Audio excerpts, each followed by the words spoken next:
Sidibé Ndiaye est-elle la seule dirigeante originaire d'Afrique qui a été dans le gouvernement français? Telle est la question à laquelle nous allons répondre après cette courte page.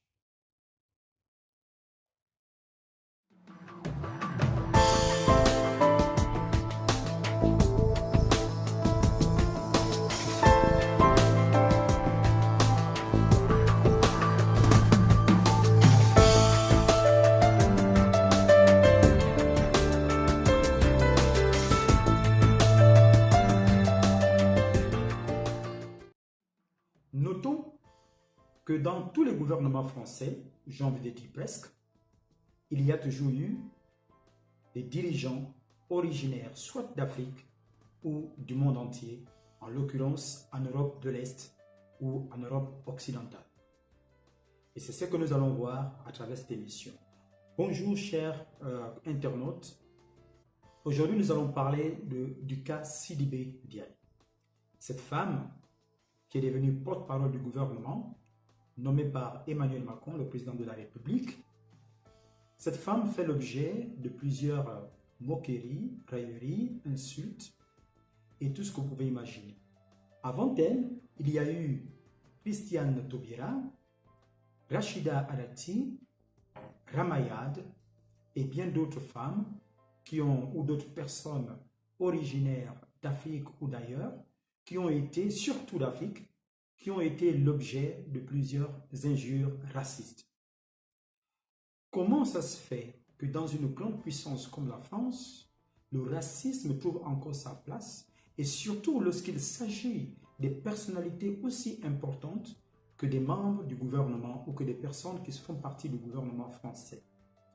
Alors, l'objectif de cette vidéo est de montrer que les dirigeants africains ou les personnes d'origine africaine qui ont été dans le gouvernement ou qui sont dans le gouvernement français ne sont pas les pionniers, ne sont pas les seuls, mais qu'il y a aussi d'autres personnes qui ont été membres du gouvernement, qui ont impacté cette grande nation qu'est la France, le peuple français, qui ont construit ce pays, qui ont hissé ce pays au rang des plus grandes nations dans le monde entier. Ces personnes étaient originaires des pays étrangers. Nous allons tout de suite les voir.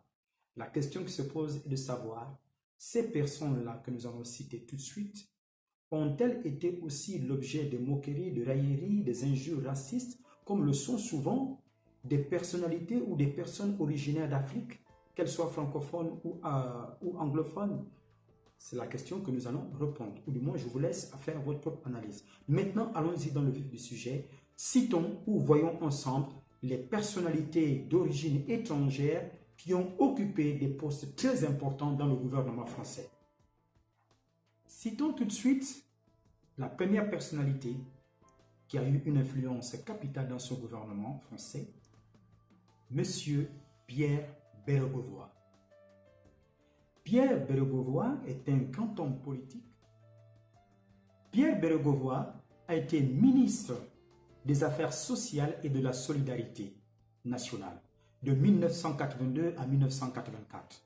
Il a été également ministre de l'économie, des finances et du budget de 1984 à 1986.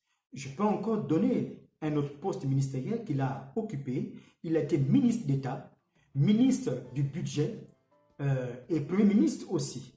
Il a été Premier ministre en 1992, jusqu'à 1993. Donc, il a été ministre de la Défense par intérim en mars 1993. Pierre Bérégovoy, dans le gouvernement Mauroy II et Mauroy III, le gouvernement Fabius et Rocard I, Rocard II, dans le gouvernement de Cresson, le gouvernement Bérégovoy lui-même. Alors, il est né le 23 décembre 1925. Vous voyez, donc on voit déjà ici que cet homme avait occupé des grandes fonctions. Et de quelle origine était-il? Pierre Bérégovoy, c'est le fils d'Adrien Bérégovoy, ukrainien né à Izoum. Donc, c'est dans une contrée ou une enclave russe qui s'est installée en France après la révolution d'octobre. Je m'avais encore cité un autre que vous connaissez très bien. Il s'agit de Édouard Balladur. Édouard Balladur a été ministre d'État, ministre de l'économie, des finances et de la privatisation de 1986 à 1988. Il a été également Premier ministre de 1993 à 1995. Édouard Balladur, a été membre du gouvernement dans le gouvernement conduit par Jacques Chirac II et Balladur. Il est né le 2 mai 1929 à Izmir. Izmir, c'est en Turquie. Donc, Édouard Balladur était turc. Né en Turquie dans une famille arménienne, il arrive à Marseille en 1936 avec sa famille. Allons-y prendre l'un des premiers ministres les plus récents que vous connaissez tous, qui a défrayé la chronique, M. Emmanuel Valls, entre l'affaire Valls et M. Dieudonné. Donc nous nous souvenons tous, tout ce tralala qu'il y a eu entre les deux hommes qui se sont affrontés. Alors, M. Emmanuel Valls a été Premier ministre. Alors, M. Valls a été ministre de l'Intérieur de 2012 à 2014 et il a été Premier ministre de 2014 à 2016. M. Valls a été membre du gouvernement, dans le gouvernement de Jean-Marc Ayrault, ancien maire de Nantes, de la ville de Nantes, dans la Loire-Atlantique. Donc, dans le gouvernement de Ayrault 1, Ayrault 2 et Valls 1, Valls 2 lui-même. Il est né le 13 août 1962 à Barcelone. Barcelone, c'est en Catalogne. Donc, pour les amoureux du football, tout de suite, ils font référence au FC Barcelone. Effectivement, vous avez vu juste, c'est là-bas que naît Manuel Valls. Donc, il est espagnol. Né espagnol, il est naturalisé français en 1982. Alors, issu d'une famille espagnole du côté paternel et suisse du côté maternel. Et pourtant, il a occupé des hautes fonctions dans la République française. Et voilà, ça montre combien de fois c'est des personnes qui sont originaires d'autres contrées, d'autres nations, ont été intégrées par l'État français, c'est ce grand pays. Donc, ce qui montre que il n'y a pas forcément que les Africains qui occupent des fonctions ou qui ont été appelés à occuper des fonctions dans les gouvernements français. Nous allons encore détailler un peu plus loin, nous allons voir des ministres aussi, d'autres pays, pas africains, d'autres continents, pas africains bien sûr, qui ont occupé des fonctions dans la République française. Edgar Pisani, rien que par son nom, vous pouvez imaginer. Edgar Pisani. Alors, Edgar Pisani a occupé de hautes fonctions. Il a été ministre de l'Agriculture de 1961 à 1966, ministre chargé de la Nouvelle-Calédonie en 1984. Il a été membre du gouvernement sous la coupole, la tutelle de Jean-Louis Debré, la famille Debré, et Pompidou I, Pompidou II et Fabius, le gouvernement Fabius, Laurent Fabius. Il est né le 9 octobre 1918 à Tunis. Vous voyez, donc c'était un Tunisien. Edgar Pisani a bel et bien occupé des fonctions ministérielles. Donc, né sujet britannique en Tunisie, dans une famille maltaise, donc d'origine italienne. Voilà pourquoi je vous disais que si vous avez l'oreille, vous pouvez tout de suite comprendre par son nom les origines italiennes également. Nous avons Jean de Lipkowski. Jean de Lipkowski, il a été secrétaire d'État auprès du ministre des Affaires étrangères de 1968 à 1972 et de 1973 à 1974. Il a été également ministre de la Coopération en 1976. Je n'étais même pas encore né. Il a été sous le gouvernement de Couve de Merville, sous le gouvernement Mesmer II, Mesmer III et Chirac I. Il est né le 9 décembre 1920. Alors, fils d'Henri de Lipkowski, né à Foumanska, en Russie. C'était un Russe. Alors, nous avons Maurice Guyon, ministre des Affaires culturelles de 1973 à 1974. Il a été membre du gouvernement dans le gouvernement de Mesmer II. Il est né le 23 avril 1918, fils de Lazare Kessel, et émigré russe, né à Orenburg, et neveu de Joseph Kessel, que tout le monde connaît bien sûr. Je peux vous en citer beaucoup, mais je vais prendre peut-être 2 ou 3 derniers qui sont très célèbres, connus, et nous allons revenir à la question principale sur Sidibé Ndiaye et toutes les moqueries dont elle fait l'objet, si cela est responsable digne d'une partie de la population ou de certaines personnes qui pratiquent ce genre d'actes racistes que nous qualifions tout de suite de racistes. Il n'en est pas autrement.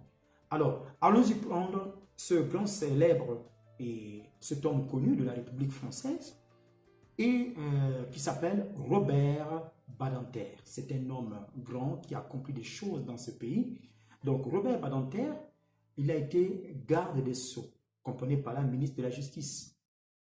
Garde des Sceaux, ministre de la Justice de 1981 à 1986 sur le gouvernement de Monroy I, Monroy II, Monroy III et sur le gouvernement de Fabius, Laurent Fabius. Il est né le 30 mars 1928 et je crois qu'il vit encore. Alors, il est fils d'immigrés originaire de Basarabie. Donc, là, je crois que la Basarabie n'est pas, c'est pas en France, n'est-ce pas? Donc, on comprend ici que la France a su intégrer ses enfants, bien sûr, dans la République. Nous comprenons petit à petit que la France est faite aussi par des fils d'immigrés. La France est une nation cosmopolite. Des personnes qui viennent d'autres terres, d'autres nations, d'autres continents. Le plus important est de nous poser la question de savoir qu'est-ce que ces personnes originaires d'autres contrées ont apporté à la France ou apportent à la France. La question devait être centrée dans cette direction et non juger les individus par rapport à la couleur de leur peau ou par rapport à leurs origines. Nous avons vu que ces personnes que nous venons de citer, et je peux encore en citer des centaines et des centaines qui sont originaires d'autres continents ou d'autres contrées qui ont été intégrés, qui ont été, pour ne pas dire assimilés, parce que l'assimilation c'est autre chose, mais qui ont été intégrés dans la République et qui ont accompli de très belles choses pour la nation et la République ou l'État français. Je m'avais cité comme ça des gens que vous connaissez très bien, qui sont très célèbres. Marisol Touraine, que vous connaissez bien, elle a été ministre des Affaires sociales. Elle aussi, elle est fille d'immigrés chiliens. Je m'avais cité Belkacem, qui était dans le gouvernement de M. Alors, on peut encore citer comme ça Nicolas Sarkozy, qui a été président de la République française, lui aussi fils d'immigrés, qui est originaire, n'est-ce pas, de la Hongrie. On peut citer Rachida Dati, qui est originaire de l'Algérie. Ils sont des centaines et des centaines de milliers qui ont été dans le gouvernement, qui sont originaires d'autres contrées. Maintenant, revenons à la question de savoir pourquoi la porte-parole du gouvernement, Madame Sidibé Ndiaye, fait l'objet de telles attaques. Alors, on comprend tout de suite que les personnes que nous venons de citer n'ont jamais fait l'objet d'une quelconque moquerie, d'une quelconque raillerie, d'une quelconque attaque raciste, tout simplement parce qu'elles seraient blanches. Donc, on en déduit par là que la porte-parole du gouvernement, Madame Sidibé Ndiaye, qui est une brillante femme, qui est une femme excellentissime, qui est dotée d'une capacité intellectuelle hors du commun, parce qu'il n'est pas donné à n'importe qui d'être la conseillère et chargée de la communication d'un homme aussi intelligent que M. Emmanuel Macron. Cette femme doit être jugée par, disons, à la hauteur de ses compétences et non par ses origines. C'est une attitude strictement irresponsable pour ces personnes qui commettent ces faits, pour ces personnes qui jugent un individu par rapport à ses origines. C'est un acte raciste qu'il faut tout de suite stopper. Tout de suite, il faut le stopper, ce genre d'attitude. Et à travers notre émission, nous dénonçons ce genre de comportement. Nous trouvons que c'est une attitude irresponsable, irrespectueuse, et c'est une injure à la République française qui a toujours accueilli ses enfants d'où qu'ils viennent. Madame Sidibé Ndiaye est une femme compétente. Elle doit être jugée par rapport à ses actes. Comme disait Martin Luther King, « Je rêve qu'un jour mes enfants soient jugés par rapport à leurs actes et non par rapport à la couleur de leur peau. » Voici ce que nous demandons à tous ceux qui veulent un débat d'idées, de poser des idées sur la table, de venir discuter avec Madame Sidibé Ndiaye. S'il lui reproche quelque chose, cette femme a la compétence et la qualité, elle a la flexibilité de l'esprit et je pense qu'elle est suffisamment assez armée pour répondre à tous ces détracteurs, mais que cela soit dans le cadre des idées politiques ou bien dans le cadre d'un débat d'idées et non dans le cadre des injures et des invectives. Les personnes qui commettent ces genres d'exactions sont les personnes à poursuivre. C'est irresponsable. On ne peut pas empiéter sur la liberté de quelqu'un, sur les droits fondamentaux d'une personne, sur les origines d'une personne, en l'injuriant dans tous les sens. Nous avons lu les commentaires, ils sont tellement insoutenables, d'une violence inouïe que nous ne pouvons pas décrire.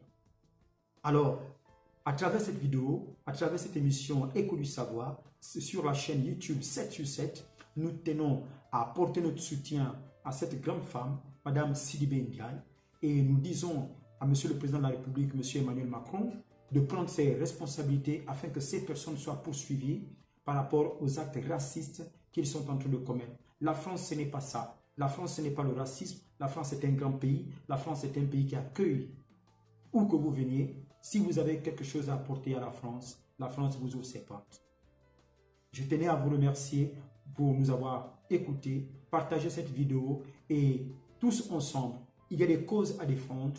Ces genres de comportements ne doivent plus être des comportements que nous devons laisser prospérer et grandir.